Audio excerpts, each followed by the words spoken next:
రాష్ట్రంలోని ఉద్యోగుల retirement benefits రాక ఇబ్బందులు పడుతున్నారన్నారు మాజీ మంత్రి శ్రీనివాస్ గౌడ్. ఉద్యోగుల సమస్యల పరిష్కారం కోసమే తెలంగాణ ఎంప్లాయీస్ కోఆర్డినేషన్ కమిటీ పనిచేస్తుందని తెలిపారు. జూన్ 2 నాటికి 5 డిఏలు ఇవ్వాలన్నారు. హెల్త్ కార్డుతో ప్రతి ఒక్కరికి క్యాష్లెస్ ట్రీట్మెంట్ ఇవ్వాలన్నారు.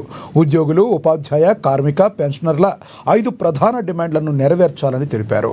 కాంగ్రెస్ సర్కార్ ఇచ్చిన ఎన్నికల హామీని అమలు చేయాలన్నారు. మాజీ శాసనమండలి చైర్మన్ స్వామి గౌడ్. ఈ కార్యక్రమంలో దేవి ప్రసాద్, విఠల్, పాతూరి సుధాకర్ రెడ్డి పాల్గొన్నారు. హాస్పిటల్లో ఇంతమంది భద్రత ఇస్తాను, హోంగార్డులో కూడా పట్టించుకోనందుకు కిడ్నీ వ్యాధితో బిడ్డ కిరాయి కట్టలేని పరిస్థితిలో ఉండి భార్య భర్తలు ఎట్లా మన ఉద్యోగం చేస్తున్నాం, హోంగార్డు చేస్తున్నాం ఎట్లా అని చెప్పి కొట్లాడి చివరకు హోంగార్డు చనిపోవడం జరిగింది.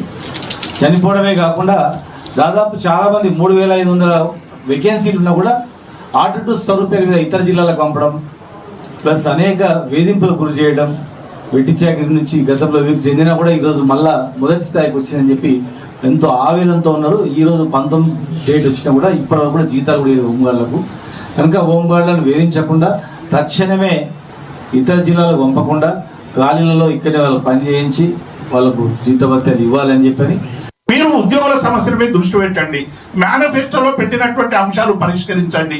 మేనిఫెస్టోలో మీరు ఇచ్చినటువంటి హామీలను మాత్రమే ఇలా మేమందరం కూడా డిమాండ్ చేస్తున్నాం. కొత్త డిమాండ్ ఏ ఒక్కటి కూడా లేదు ఈ డిమాండ్ లో.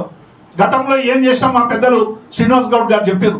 చాలా విషయాలు పరిష్కరి 43% మొదటిసారి మరి పిఆర్సీలో ఫిట్మెంట్ ఇప్పించడం అంటే ఉద్యోగుల సహకారంతో ఆ రోజు గౌరవ ముఖ్యమంత్రి ఆర్థిక సమస్యలు కూడా పక్కకు పెట్టారు. కాబట్టి June 2 వస్తా ఉన్నది. ఈ June 2 నాడు ఈ డిమాండ్లకన్నిటి కూడా పరిష్కారం చూపాలి.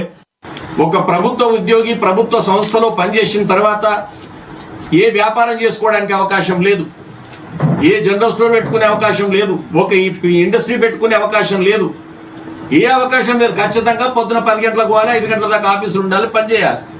ఈయనకు ఇంకా ఎర్నింగ్ కానీ వేరే సంపాదన కానీ ఏం చేయడానికి అవకాశం లేదు ఒక ప్రభుత్వ ఉద్యోగి. అటువంటి ప్రభుత్వ ఉద్యోగి నిజాయితీగా నీతిగా ప్రభుత్వ ఉద్యోగంలో పనిచేశాడు కాబట్టి రిటైర్ అయిన తర్వాత ఆయన గౌరవం నిలబడాలన్న ఉద్దేశంతో ఈ రోజు కాదు, నిజాం కాలం కన్నా ముందు నుంచి రాజుల వ్యవస్థ నుంచి కూడా మాకు రిటైర్ అయిన ఉద్యోగికి పెన్షన్